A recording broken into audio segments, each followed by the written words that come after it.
As we close out the end of Black History Month on this last Friday in February, we want to celebrate a Detroiter who has been making an impact on kids' lives for 5 decades. Reggie McKenzie went from the University of Michigan on to the NFL, but we honor him today not for what he did on the gridiron, but for what he has done for thousands of kids on the streets of Metro Detroit.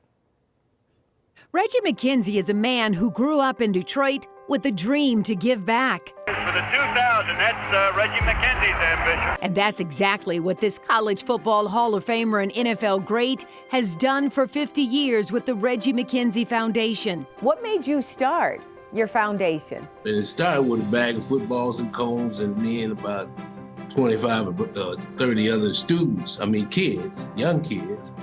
And I called it Reggie putting something back into the community. With his 3 sisters arguing, what about us? It has grown into so much more, touching the lives of girls with basketball camps and track, but adults too. What we found out, a lot of those parents, hadn't graduated from high school and perhaps needed to be empowered a little bit more academically.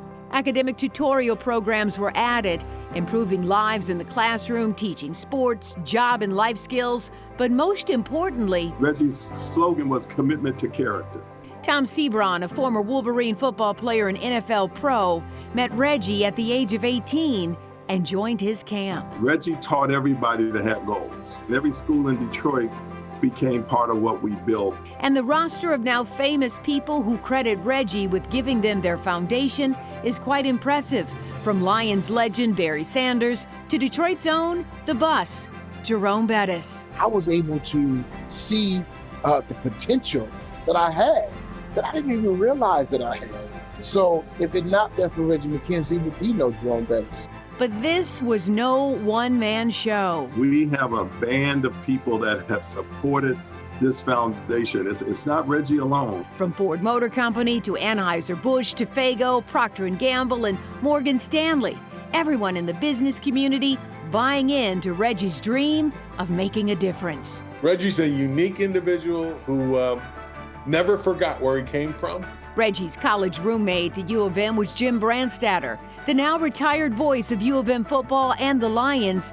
They were teammates, and Jim has been the MC for his gala for 50 years. This man has done more for the city of Highland Park and inner city Detroit and underprivileged kids than a lot of government programs that have spent billions of dollars more. Reggie is a true treasure. A treasure who made sure sports would not be the end, but a vehicle to drive inner city kids forward. He said, hey, if my kids come out of high school and college with a degree, can we get them in an intern program at Ford Motor Company or things like that?